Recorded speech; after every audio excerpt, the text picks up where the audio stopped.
There is literally only one martial art that favors the smaller fighter. I am wearing Vuori right now, which is perfect because it is built for exactly these type of movements that we're going to be exploring in today's video. We're going to be ranking the least to most effective martial arts so that you can stop wasting your time with these fake martial arts and actually train for a street self-defense scenario. In fact, later on, I'm going to challenge a two-time national sumo champion to see if I can rely on footwork and technique and my Muay Thai clinch to beat him with finesse. Or does size really matter in a fight? Now, before we explore the best martial arts, I'm gonna cross a few off the list. I'm talking about some myths, some ineffective martial arts that work well in movies, but not in real life. So I spent the last weekend at FightCon in Salt Lake City with Rokas Leo. You know the guy from the Ultimate Self-Defense Championship. He spent his whole life studying Aikido until one day he said, I wanna put this to the test. And he went to an MMA gym, challenged an MMA fighter, and got his ass kicked, as expected. In theory, Aikido sounds great for the smaller guy, right? Use people's momentum against them, use wrist and joint manipulation to knock them on the ground while you stay standing, perfect.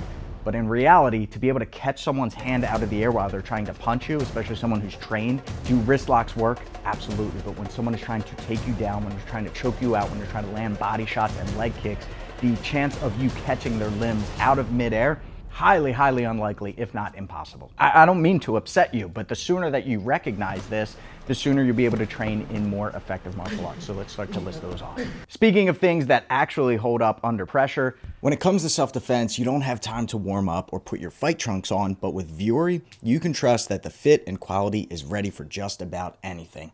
Whether I'm shadowboxing, running, or exploring, I prefer active wear like these core shorts. They're super comfortable, they got a flexible fit, and have the perfect pocket room for carrying my stuff. The Stratotech tee and Seaside pullover hoodie are super soft, high quality, and they look great. I just feel so comfortable and confident when I'm wearing these clothes. They're a perfect fit. And it's finally getting colder out, so Vuori also has sweatpants and joggers that are built to perform in tough workouts, but comfortable enough to wear all day long.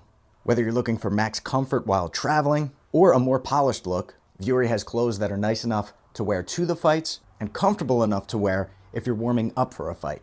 Vuori is designed for movement, built for life, and made with intention from fit to fabric. Earn some style points and move with confidence. Click the link in the description to visit the Vuori shop and update your look. Now, as I mentioned in the beginning, there's literally only one martial art that favors the small person, and it's parkour. Because you're able to get into smaller spaces, crawl under, climb over things more easily than a larger person would. Also, your acceleration is going to be a little bit quicker. You may not be faster than a sprinter when it comes to distance, but you should be able to cut angles and change direction more quickly, which is going to make it harder for your attacker to catch you. However, what if you're trapped on a bus and you get in a fight? What if you're in an elevator? And here's the other thing is most attacks happen indoors, usually domestic attacks. Husband and wife, boyfriend, girlfriend, partners, family members, and usually you're not going to have a chance to jump over a fence if you're in a bedroom or a living room. So therefore, I'm going to have to nix parkour because in those scenarios, we're going to have to go to hand-to-hand combat. And listen, I don't mean to upset anybody or call any styles out, but I'm also going to put Kung Fu and Wing Chun down here with Aikido. Great for discipline, beautiful arts, but when it comes to a real self-defense or street fight scenario, I just do not think they are realistic or effective. You need to train in styles that are going to give you real resistance, where your partner is trying to win. They're trying to take you down, choke you out, put you down with body shots. If you're not feeling that pressure in your training because it's choreographed, guess what happens when it's not choreographed and you're out on the streets and someone is actually trying to hurt you? Yeah. So again, I'm trying to help you in this scenario so that you don't have to find out the hard way. So let's take a look at some of those styles. Next on the list, karate or taekwondo. Now I'm going to group these together because you've likely trained in one of these because there's hundreds of dojos within every major city. Now there's different styles of these disciplines and some more realistic than others. And again, it comes down to their training, it comes down to the instructor and how they're running their classes. How hard is your sparring? How hard are you getting hit? How much resistance are you feeling? Now, karate, taekwondo, great for stance switching, great for kick dexterity and flexibility and discipline.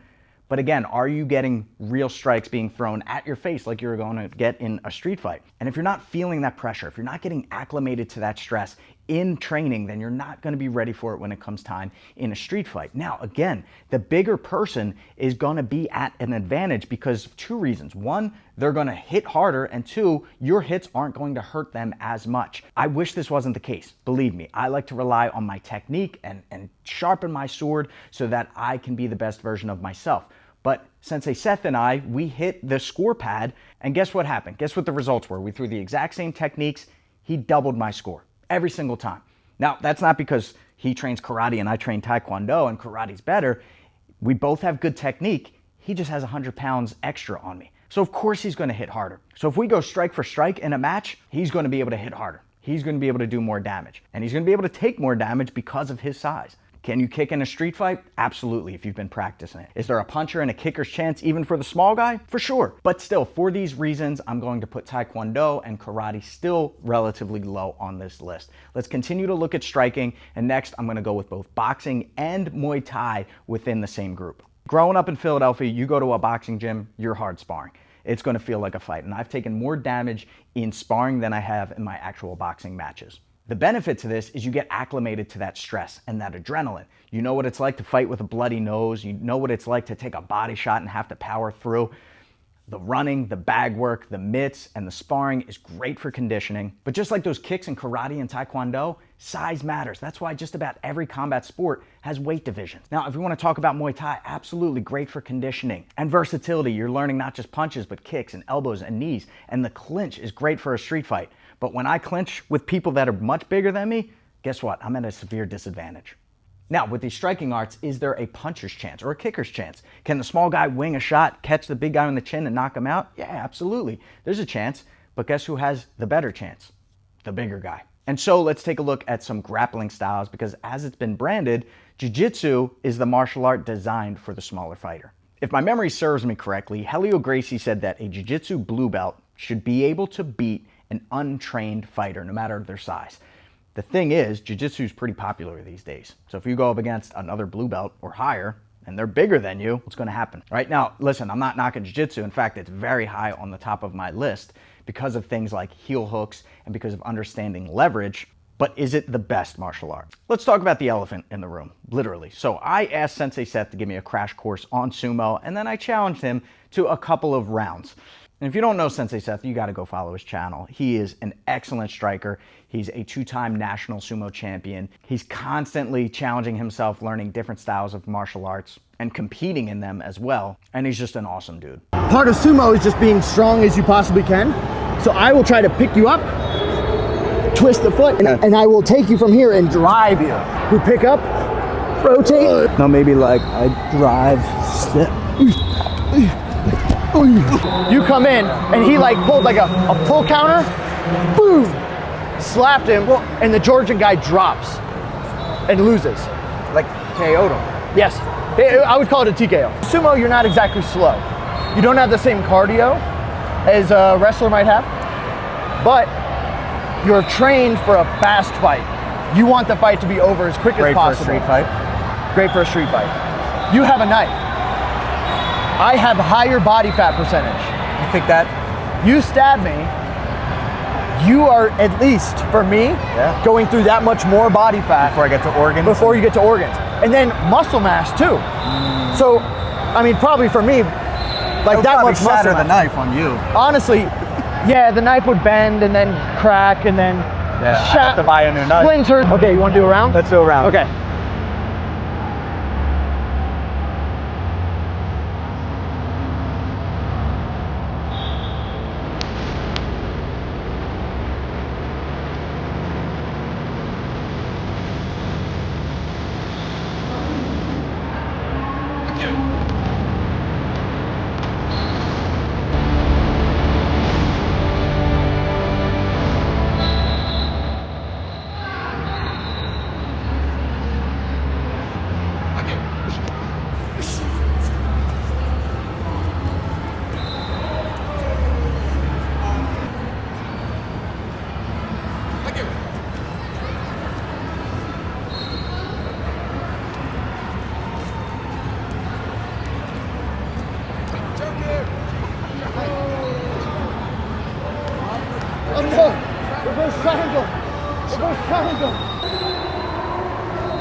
So that went as expected. And yes, listen, there are some really good high-level small sumo wrestlers. But again, when it comes to percentages and chances, do you really want to be a small guy in a big guy sport? Do you think a guy my size, if I tried to pull guard or go for a heel hook? Against me? Yeah. Yeah, you'd be fine. Kevin Lee's heel hooked me. You stayed away from my legs, Dad. No. Get away. Nice, dang it. Yeah. What would you say is the style that beats the sumo wrestler? Giorgio. Just a wrestler. Yeah, Freestyle. I mean, even jiu-jitsu would be tough. And I digress because I'm a small fry. I'm 5'8", I'm 155 pounds, and I want to believe that I could sidekick anybody or out-angle anybody or rely on my footwork or speed, and I will when the time comes, but there is one martial art. There is one style that I think truly prepares you better than all of these. And if you're not practicing it, you're lying to yourself. It's wrestling. There's no better martial art than wrestling that's going to build your conditioning, that's going to help you understand leverage and disrupting people's base and taking people down and controlling them once they're actually on the ground. And I know what you're going to say is that you don't want to go to the ground on a street fight, but realistically, most of them do. So don't you want to be in a good position and have familiarity when you're actually there? I've got proof. So I challenged Seth, who destroyed me. Seth challenged Giorgio. You know Giorgio, the guy who walks around with a sign that says, "Take me down, win $1,000." And Giorgio is significantly smaller than Seth in both height and weight. I think Seth had almost 100 pounds on him. And I'm not going to spoil the results, but I think you're going to be surprised at what happens. Now, here's the secret sauce, is that it's not just one style. You can't just train wrestling, because if you go against someone who's got a good guillotine, a good heel hook, and you have no idea what they're doing, then even if you're a great wrestler, you could get caught in a submission. Or if you run into an uppercut or a knee to the face, doesn't matter how good your takedowns are if you're knocked out, okay? And that's why you have to blend your styles. Now, I want to get your honest feedback on this, but this is my ratio of how I would mix the different styles. I think you should have a really strong wrestling base. I feel it is essential to have some jiu-jitsu or judo so that you understand joint locks and chokes, submissions, so that if at a minimum, you know how to prevent them from happening to you. And then you have to have striking. Because again, a puncher's chance, you go to the ground, they can still throw punches, elbows, and before it gets taken down, if they have some wrestling background to be able to stuff your shot, and then they start throwing punches, you have to have that sparring experience in a boxing gym or a Muay Thai gym so that you're not flinching and turn away. I can't tell you how many wrestlers, high-level wrestlers, have come into our MMA gym, and once they start sparring and punches start flying, they just completely freeze up, turn away, flinch, and their wrestling is now ineffective because they don't want to close that gap. I'm a proud black belt in Taekwondo. I incorporate it in my Muay Thai all the time, and I think it's what differentiates my style from other traditional Muay Thai fighters. Do I think it's better than Muay Thai? No, not when it comes to a realistic competition or a street fight, but I do use it as supplementation and having a little bit of an edge with my kicks. And for that reason, it has a much smaller percentage here on this chart. Before you comment and say, I would just use my gun, what if you're on a plane? What if you're at a concert? What if someone knocks the gun out of your hand? What if you're fighting 11 people and you only have 10 rounds? I'm saying don't rely on the gun, the tool, make your body the weapon. Train with us online. One of the best ways to dip your feet into the water is to join our live streams. We've got no gi and gi jiu-jitsu. We've got Muay Thai classes, boxing classes. If you want to learn more, click the link in the description and check out Magnus.